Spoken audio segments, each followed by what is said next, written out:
sungguh telah meridai Allah kepada orang-orang beriman ketika mereka membaiatmu Nabi di bawah sebuah pohon. Fa'alima ma fi qulubihim fa'anzala as-sakinata 'alaihim wa asabahum fatan qariba. Maka Allah mengetahui apa yang di hati mereka, kesetiaan, keimanan, janji yang kuat, dan Allah menurunkan ketenangan kepada mereka dan menjanjikan kemenangan yang dekat. Itu disebut dengan baiat ridwan. Nah, ternyata setelah terjadi baiat, Utsman bin Affan datang, bukan dibunuh, cuman proses lobbynya lah, pemberitahuan ke Mekah itu tidak mudah karena mereka tidak percaya begitu saja, yang pada akhirnya Mekah mengirim utusan untuk mengadakan satu perjanjian. Perjanjian itu disebut dengan Sulhul Hudaybiyah, perjanjian Hudaybiyah.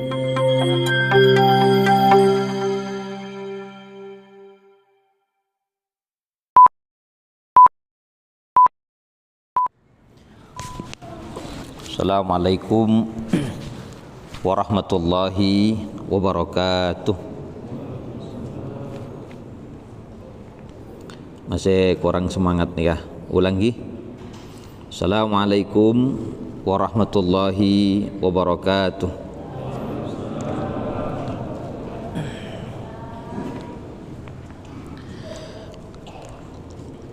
Innal hamdalillah nahmaduhu wa nasta'inuhu wa nastaghfiruh wa na'udzu billahi min syururi anfusina wa sayyiati a'malina may yahdihillahu fala mudhillalah wa may yudlilhu fala hadiyalah. Asyhadu an la ilaha illallah wa asyhadu anna Muhammadan abduhu wa rasuluh. Qala Allah ta'ala ya ayyuhalladzina amanu taqullaha haqqa tuqatih wa la tamutunna illa wa antum muslimun. Para jamaah, para mustami'in rahimani wa rahimakumullah, tidak pernah bosan untuk senantiasa bersyukur kepada Allah karena nikmat yang diberikan kepada kita tidak terputus dan akan terus kita dapatkan. Sedangkan syukur yang kita haturkan kepadanya tidak sebanding dengan nikmat yang diberikan. Dan ini harus kita sadari. Coba kita renungi ya. Kita bersyukur kepada Allah berapa lama sih? Umpama kita mengatakan alhamdulillah, itu kan cuman hitungan detik. Tapi nikmat yang Allah berikan tidak terputus. Lisan, mulut bisa bicara, hidung kita bisa bernafas, tengah punggung bisa toju sambil sandaran. Lah itu nikmat, Pak. Kaki bisa berjalan. Sementara syukur kita cuman alhamdulillah sedetik saja, Pak. Dibanding dengan nikmat yang Allah berikan tidak ada apa-apanya. Salat mungkin kita bandingkan dengan nikmat yang Allah berikan, sebentar saja kita salat. Hanya hitungan menit. Tapi nikmat yang Allah berikan begitu besar, begitu hebatnya. Oleh karena itu, semua kita menjadi hamba yang senantiasa bersyukur, berzikir, dan meminta kepada Allah. Para jamaah, pembahasan kita pada kesempatan ini tentang hadis Rasul sallallahu alaihi wasallam. Bismillahirrahmanirrahim. Qala al-Imam al-Bukhari radhiyallahu anhu Anil Barra'i ibni Azib qala, dari Al-Barra' bin Azib berkata, Shalahan Nabiyyu sallallahu alaihi wasallam al-musyrikina yawmal Hudaybiyati. Mengadakan perjanjian damai Nabi sallallahu alaihi wasallam dengan orang-orang musyrikin pada hari Hudaybiyah ala salasati asya'a, atas 3 perkara. Ala anna man atahu minal musyrikina raddahu ilaihim. Yang pertama, bahwa siapapun yang datang dari orang-orang musyrikin kepada Nabi, maka dikembalikan dia kepada mereka, kepada orang musyrikin. Wa man atahum minal muslimina lam yarudduhu. Sedangkan siapa yang datang kepada mereka orang musyrikin dari kalangan muslimin, mereka tidak mengembalikannya. Wa ala an yadkhulaha min qabilin. Dan memasuki Mekah untuk umrah tahun depan. Wa yuqima biha salasata ayyamin. Dan boleh tinggal di Mekah hanya 3 hari. Wa la yadkhuluha illa bijulubbani silah. Dan tidak memasuki Mekah kecuali dengan sarung pedang, as-sayfi wal qausi wa nahwihima, dengan sarung pedang dan cambuk atau yang lainnya. Faja'a Abu Jandalin yahjulu fi quyudihi. Maka datanglah Abu Jandal meloncat-loncat pada ikatannya. Faraddahu ilaihim. Maka Rasul mengembalikan kepada mereka, mengembalikan Abu Jandal kepada orang-orang musyrikin. Para jamaah, kita membicarakan tentang peristiwa yang besar dialami oleh Rasul sallallahu alaihi wasallam dan para sahabat, tentang yang kita sebut dengan perjanjian Hudaybiyah. Kenapa terjadi perjanjian Hudaybiyah? Kita tahu Rasulullah sallallahu alaihi wasallam berhijrah dari Mekah ke Madinah dengan satu tujuan, bisa melaksanakan perintah Allah, bisa melaksanakan syariatnya dengan aman, tentram, secara kafah. Dan ternyata setelah Rasul sallallahu alaihi wasallam tinggal di Madinah, tentu bukan berarti tidak ada yang namanya mengganggu, tetap ada gangguan.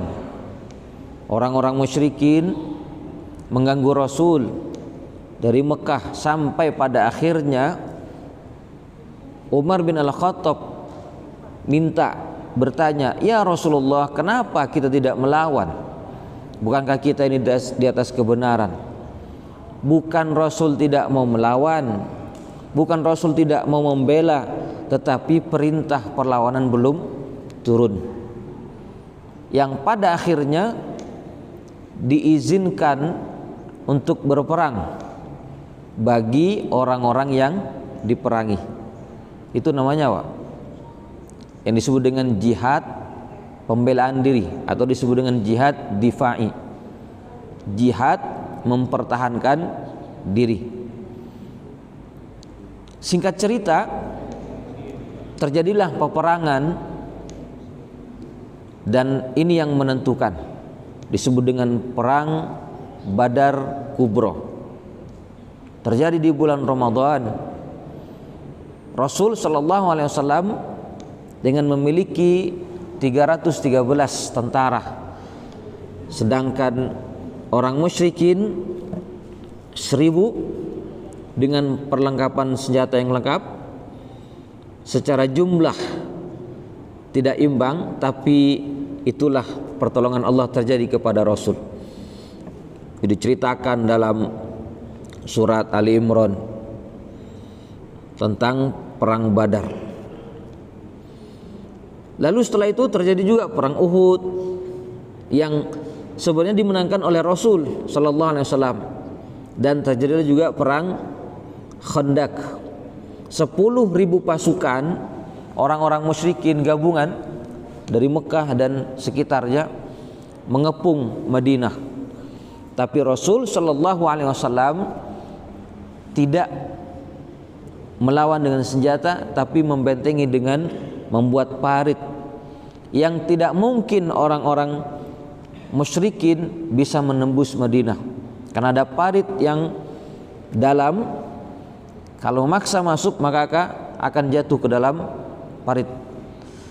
Dan Allah memberikan kemenangan dengan cara dikirimlah pasukan-pasukan malaikat dan angin-angin yang memporak-porandakan tentara musyrikin dihancurkan. Itu juga diceritakan dalam surat Al-Ahzab, yang disebut dengan perang Khandaq, perang parit atau perang Ahzab. Setelah itu para jamaah, tidak lama kemudian Rasul sallallahu alaihi wasallam bermimpi. Rasul sallallahu alaihi wasallam bermimpi. Apa mimpinya? Yakni Rasul bermimpi melaksanakan umroh dengan keadaan aman, sambil bisa tahallul dan tidak membawa senjata.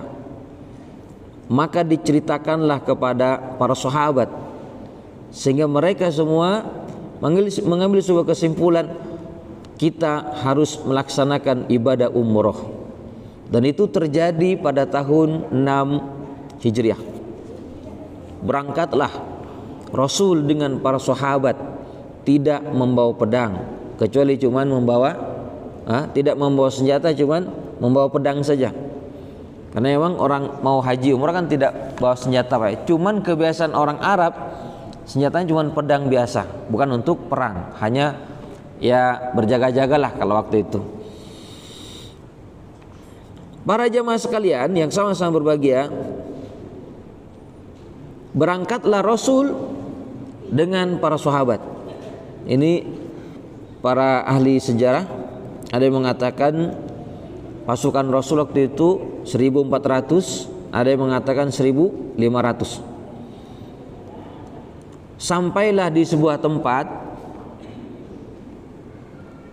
dan ternyata ketika mau memasuki kota Mekah, para petinggi Mekah mereka bercuriga kepada Rasul, disangkanya Rasul akan memerangi Mekah.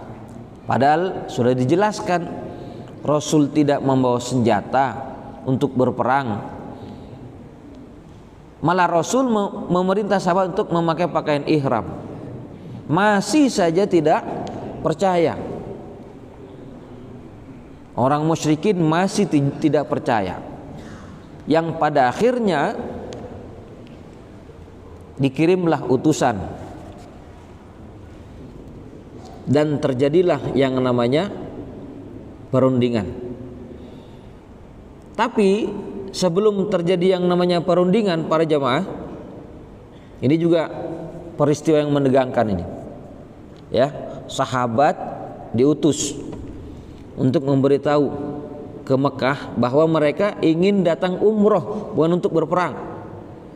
Ternyata sahabat ini tidak dipercaya, malah ontanya dibunuh, hampir dia mati. Gagal misi. Dipilihlah Utsman bin Affan radhiyallahu anhu. Kenapa beliau? Karena beliau memiliki pengaruh yang besar sebelum masuk Islamnya. Juga memiliki keluarga besar, termasuk petinggi Mekah yang bernama Abu Sufyan bin Harb, itu familinya Utsman bin Affan. Sampailah di Mekah menyampaikan maksud Rasul sallallahu alaihi wasallam, ternyata juga alot, tidak mudah, sehingga tinggal di Mekah lebih lama, sampai lebih 3 hari itu. Terdengarlah, tersebarlah desas-desus di tengah para sahabat, Utsman dibunuh. Maka di saat itu Rasul memerintah kepada para sahabat untuk berkumpul dan berbaiat, bersumpah, berjanji setia untuk membalas dan tidak akan kembali pulang karena Utsman telah dibunuh. Yang itu akhirnya disebut dengan peristiwa Bai'atur Ridwan, baiat di bawah pohon Ridwan. Ini Allah firmankan ini dalam surat Al-Fat. Laqad radiyallahu 'anil mu'minina iz yubayi'unaka tahta asy-syajarah. Sungguh telah meridai Allah kepada orang-orang beriman ketika mereka membaiatmu Nabi di bawah sebuah pohon. Fa'alima ma fi qulubihim fa'anzala as-sakinata 'alaihim wa asabahum fattan qariba. Maka Allah mengetahui apa yang di hati mereka, kesetiaan, keimanan, janji yang kuat, dan Allah menurunkan ketenangan kepada mereka dan menjanjikan kemenangan yang dekat. Itu disebut dengan baiat Ridwan. Nah, ternyata setelah terjadi baiat, Utsman bin Affan datang, bukan dibunuh, cuman proses lobbynya lah, pemberitahuan ke Mekah itu tidak mudah karena mereka tidak percaya begitu saja. Yang pada akhirnya Mekah mengirim utusan untuk mengadakan satu perjanjian. Perjanjian itu disebut dengan Sulhul Hudaybiyah, perjanjian Hudaybiyah, karena terletak di lembah Hudaybiyah. Para jamaah sekalian yang sama-sama berbahagia, maka terjadilah yang namanya kesepakatan antara Rasul sallallahu alaihi wasallam dengan orang musyrikin. Yang diutus waktu itu namanya Suhail, bapaknya Abu Jandal. Nah, ketika menulis surat perjanjian, yang mencatat Ali bin Abi Thalib, yang mencatat, kan Rasul tidak bisa menulis, Pak ya. Ditulis oleh Ali bin Abi Thalib radhiyallahu anhu. Perjanjiannya Bismillahirrahmanirrahim, pembukaannya itu. Penutupnya Muhammad Rasulullah. Akhirnya Pak, ini tidak mau, jangan tulis Bismillahirrahmanirrahim, tulis Bismikallahumma. Ya udah, Rasul ikut saja. Sahabat keberatan. Ini kan kita yang punya satu keimanan yang kuat, tapi Rasul tahu ada hikmah di balik itu. Sahabat keberatan. Termasuk pada tulisan Muhammad Rasul itu juga tidak mau, jangan tulis Muhammad Rasul. Apa katanya?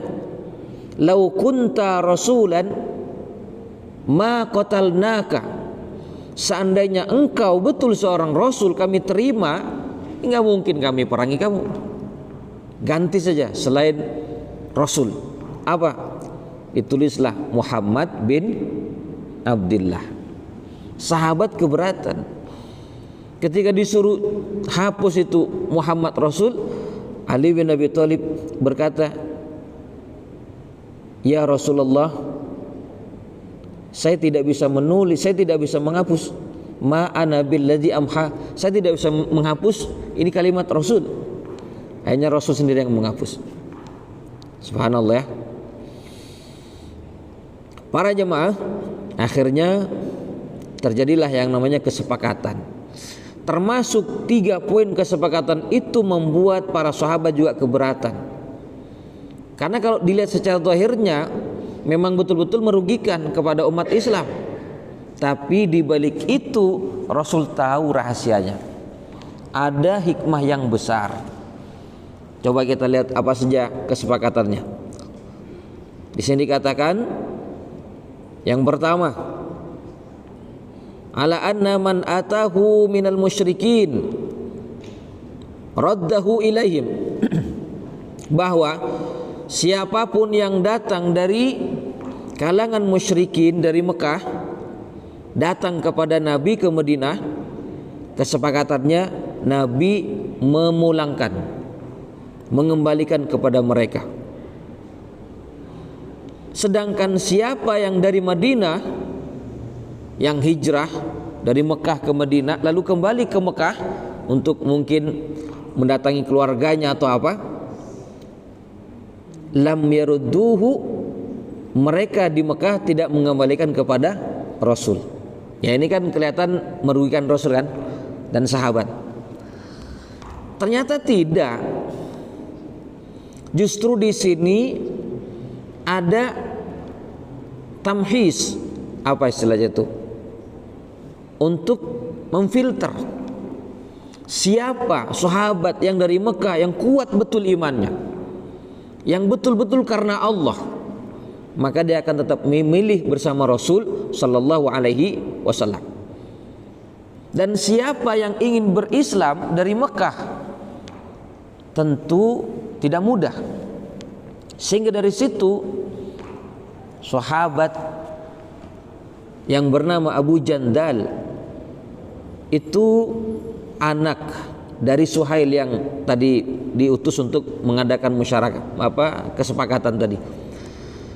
Ketika terjadi kesepakatan, ternyata Abu Jandal, nama aslinya kan Abdullah bin Suhail, itu masuk ke tenda umat Islam dan sudah masuk Islam. Sejak di Mekah sudah masuk Islam, masuk menyelinap. Ternyata diketahui juga sama bapaknya, dibawa pergi, diikat kakinya, ditempeleng, ditendang-tendang itu. Oleh Rasul dibiarkan, disuruh kembali. Sampai apa? Dia berteriak.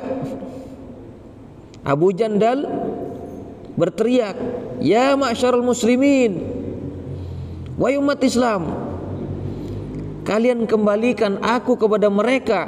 Mereka akan menyakitiku, mereka akan mempersulitku." Maka Rasul sallallahu alaihi wasallam bersabda, "Ya Abu Jandal, isbir wahtasib." Sabar dan harap ridha Allah. Fa innallaha ja'ilun laka wa liman ma'aka minal mustad'afina bi Makkah. Karena Allah menjadikan buatmu dan orang-orang yang bersamamu yang mustad'afin di Mekah farjan wa makhrajan, kebahagiaan dan jalan keluar. Sabar sebentar saja. Wa inna qad aqadna bainana wa bainahum sulhan wa ahdan wa la nughadir bihim. Sedangkan kami telah mengadakan satu perjanjian yang tidak mungkin kami khianati. Nah, ini Rasul Pak ya.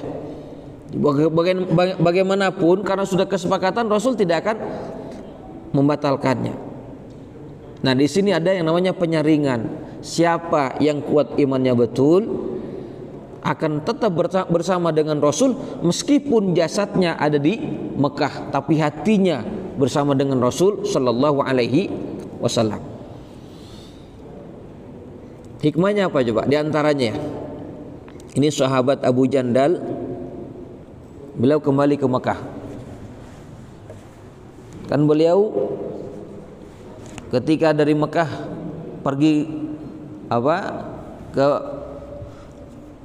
awalnya Rasul itu menyelinap itu melompat-lompat karena diikat kakinya, ditarik lagi ke Mekah. Di situ ternyata banyak orang-orang mustad'afin yang masuk Islam, sekitaran 70 orang. Akhirnya apa? Dicari cara bagaimana keluar dari Mekah. Sisi lain tidak boleh ke Madinah. Ternyata di luar Mekah ada yang bernama Abul Basir yang sudah masuk Islam juga, sudah keluar, dan di sana ada beberapa kabilah yang lain seperti dari Bani Ghifar dan yang lainnya itu. Dan bergabunglah ini Abu Jandal sampai sekitaran 300 orang yang mengambil satu tempat rute perjalanan dagang, kafilah dagang Mekah yang biasa melewati rute perjalanan itu menuju Syam.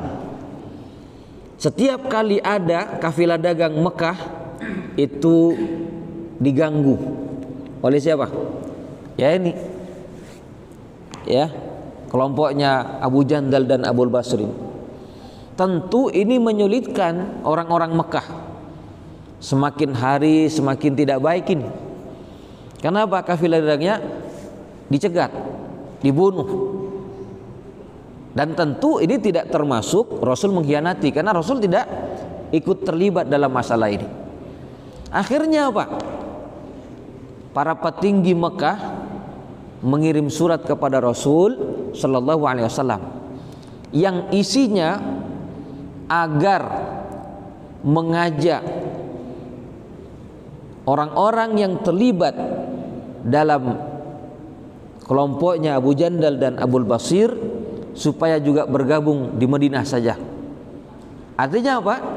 Bukan Rasul yang membatalkan perjanjian, ini orang musyrikin lah yang telah membatalkan satu kesepakatan. Jadi bukan Rasul. Ini kan hikmah Pak ya. Ini kalau misalkan di awal tadi, kalau orang Islam dari Madinah datang ke Mekah itu nggak dikembalikan. Sedangkan kalau dari Mekah masuk Islam ke Madinah suruh kembalikan. Zahirnya memang merugikan Islam, tapi di balik itu semua besar hikmahnya. Tentu Rasul lebih paham. Ini yang pertama. Terus yang kedua, ala an yadkhulaha min qabilin wa yuqima biha salasata ayyam.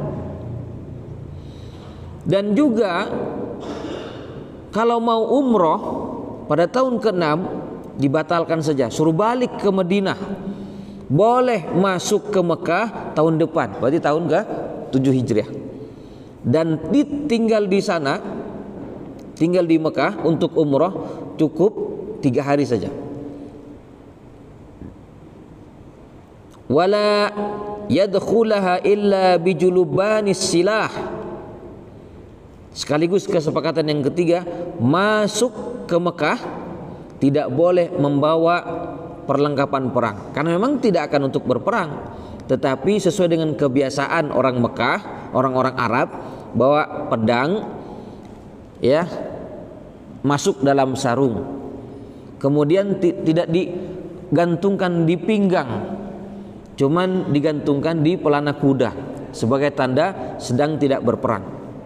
Ya diikuti karena memang tidak untuk berperang, dan itu adalah bentuk kesucian kota Mekah. Tidak boleh terjadi yang namanya peperangan di kota Mekah. Rasul tidak akan berperang. Para jamaah, ketika Rasul kembali dengan membawa kesepakatan ini, kembali ke Mekah, ke Madinah, untuk tahun depan akan masuk ke Mekah. Nah, ini juga bukan kerugian bagi Rasul dan para sahabat. Meskipun awalnya juga tidak sepakat, merasa dirugikan, tapi Rasul tahu.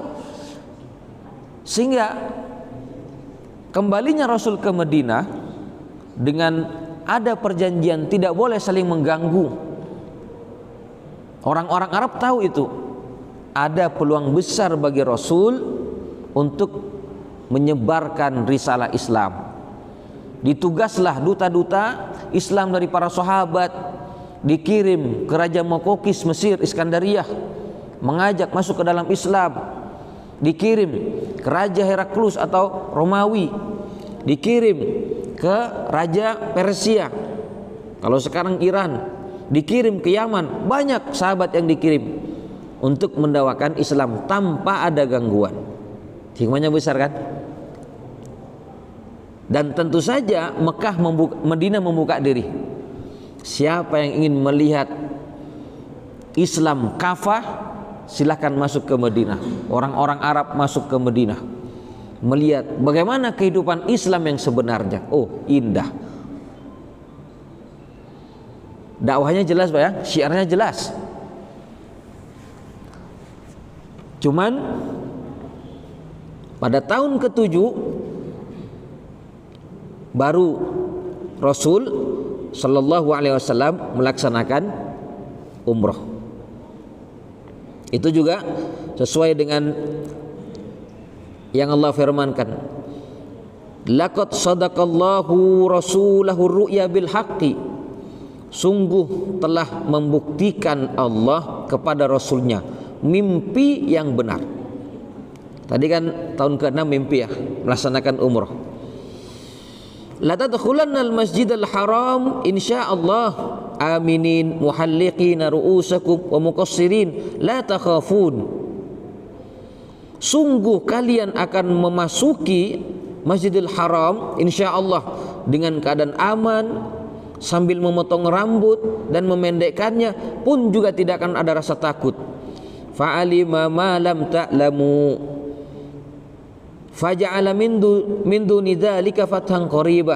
Allah tahu apa yang tidak kalian tahu, dan Allah jadikan setelah itu kemenangan yang dekat. Kenapa? Karena ternyata dengan kesepakatan perjanjian Hudaybiyah ini membuat Rasul dan Islam semakin mendapatkan keuntungan yang besar. Islam semakin tersebar jauh ke dunia luar. Orang-orang Arab sudah banyak masuk ke dalam Islam. Orang-orang dari Nasara juga banyak masuk Islam karena tertarik dengan Islam. Rahmatnya jelas, syiarnya juga bisa dinikmati oleh siapapun. Sehingga dari situ apa? Tidak kuat juga orang-orang musyrikin dengan kesepakatan ini, yang akhirnya sekutu musyrikin yang namanya Bani Bakar, kan waktu itu ada istilah sekutu ya, dari luar Mekah namanya sekutu Bani Bakar, itu menyerang Bani Khuza'ah, sekutunya Madinah, sama-sama sekutu menyerang. Nah karena menyerang dan Mekah membantu Bani Bakar untuk menyerang Bani Khuza'ah, otomatis ini telah membatalkan perjanjian dengan Rasul Sallallahu Alaihi Wasallam. Itu terjadi pada tahun 8 Hijriah. Perjanjian, membatalkan perjanjian orang-orang musyrikin. Ya, kalau Islam kan memang harus tepat janji Pak. Karena memang itu sebuah ikatan yang kuat, iman. Orang Islam harus memiliki sikap dan mentalitas tepat janji. Kita sering dengar ayat ini, ya ayyuhalladzina amanu aufu bil uqud. Hai orang-orang yang beriman, tunaikanlah janji. Ayat yang lain, wala tanqudul aymana ba'da tauqidiha wa qad ja'altumullaha 'alaikum kafila, dan jangan kalian membatalkan perjanjian setelah diikat, padahal kalian jadikan Allah sebagai jaminannya. Maknanya apa? Kalau kita betul-betul beriman sebagaimana Rasul, tidak mungkin mudah membatalkan perjanjian. Tapi mereka yang tidak punya iman mudah saja membatalkan perjanjian, mudah berkhianat, mudah curang. Karena apa? Dasarnya bukan iman. Para jemaah sekalian yang sama-sama berbahagia, sehingga apa? Karena telah dibatalkan oleh musyrikin sendiri, akhirnya tidak ada lagi perjanjian Rasul sallallahu alaihi wasallam. Sehingga pada tahun ke-9 Hijriah Rasul sallallahu alaihi wasallam menyiapkan pasukan perang sebanyak 10.000. Sebanyak 10.000. Dan Rasul tidak memberitahu apa maksudnya. Ya, kecuali beberapa sahabat yang tahu. Dikumpulkan oleh Rasul, tidak disebarkan apa tujuan perang kemana. Ya, ada beberapa yang tahu. Nah, ketika dikumpulkan sahabat, ternyata ada sahabat yang tahu, namanya Hatib bin Abi Balta'ah, untuk menuju Mekah. Rasulullah mau menaklukkan kota Mekah. Sahabat Hatib ini memahami di Mekah masih ada kerabatnya, khawatir nanti jadi korban.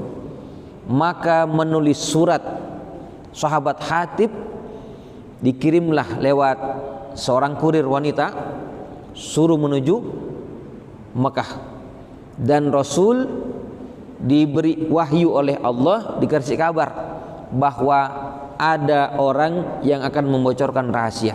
Singkat cerita, dikirimlah sahabat, beberapa orang sahabat untuk mengejar wanita tadi. Ketika didapatkan, ditanya siapa yang menyuruhmu, tidak ngaku. Apa yang dibawa?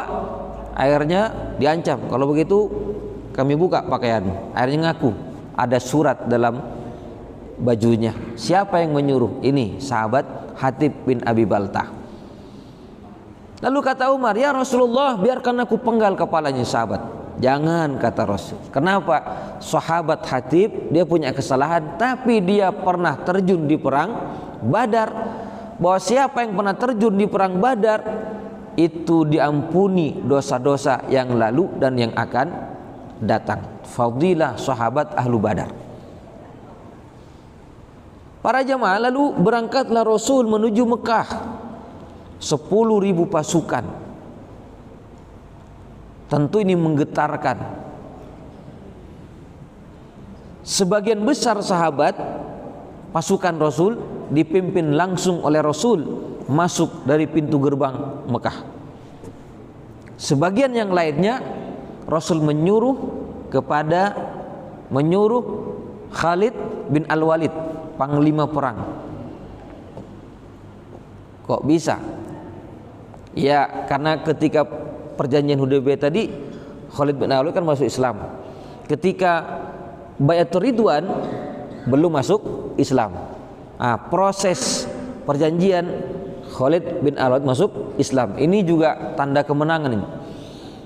Karena sebagai komandan yang hebat, tangguh, dipilih Khalid bin Al-Walid untuk memimpin sebagian pasukan masuk dari belakang Mekah, depan belakang. Apakah Rasul memerangi? Tidak. Rasul sallallahu alaihi wasallam memberikan nilai Islam, rahmatnya, dan Rasul mengatakan, hari ini adalah hari kasih sayang. Hari ini adalah hari kasih sayang, tidak ada pembalasan. Barang siapa yang bersembunyi di Ka'bah, aman. Barang siapa yang bersembunyi di rumah masing-masing, aman. Barang siapa yang bersembunyi di rumah Abu Sufyan, aman. Masuk Rasul ke kota Mekah, membaca takbir, membaca kalimat la ilaha illallah, bergetar kota Mekah. Orang-orang tidak ada yang berani, kecuali sedikit yang memberontak, itu pun bisa dihentikan. Walhasil kota Mekah ditaklukkan dan masyarakatnya masuk Islam, menyatakan baiat Islam kepada Rasul sallallahu alaihi wasallam. Termasuk petinggi Mekah yang masih tersisa, siapa? Abu Sufyan. Kan yang lain mati, Abu Jahal mati, Abu Lahab juga sudah mati, Mughirah bin Syu'bah juga mati, yang lain juga mati tuh. Tinggal yang tersisa satu, namanya Abu Sufyan, petingginya itu. Masuk Islam. Istrinya pun juga masuk Islam. Namanya siapa itu? Hindun. Kan kita pernah dalam sejarah, dalam sirah perang Uhud ya, Hindun menyuruh kepada salah satu budaknya namanya Wahsy untuk mentarget Hamzah bin Abdul Muthalib, pamannya Rasul. Karena gara-gara Hamzah banyak masuk Islam, itu disuruh sama itu target dengan tombak. Wahsy ini kalau sudah main tombak sangat titis, Pak. Nah, akhirnya apa? Sudah saya? Belum. Akhirnya apa? Wahsy bisa membunuh Hamzah. Rasul sallallahu alaihi wasallam ketika Fatu Mekah tidak memiliki dendam, meskipun Hindun telah menyuruh Wahsy untuk membunuh pamannya yang tercinta. Rasul tidak memiliki dendam, bahkan menerima keislamannya. Bahkan Hindun itu tidak segan-segan ketika sudah Islam menyuruh, bai'uni ala tusyriku bi syai'an wala tasriku wala taznu wala taqtulu auladakum, kan gitu dan seterusnya. Berbaiatlah kalian, kata Rasul, kepadaku untuk tidak menyekutukan Allah, untuk tidak mencuri, untuk tidak membunuh anak-anak, untuk tidak berzina, tidak berbuat dusta. Barang siapa yang melakukan itu, maka akan mendapatkan pahala dari Allah Subhanahu wa taala. Nah, ternyata Hindun itu berani bertanya kepada Rasul, "Ya Rasulullah,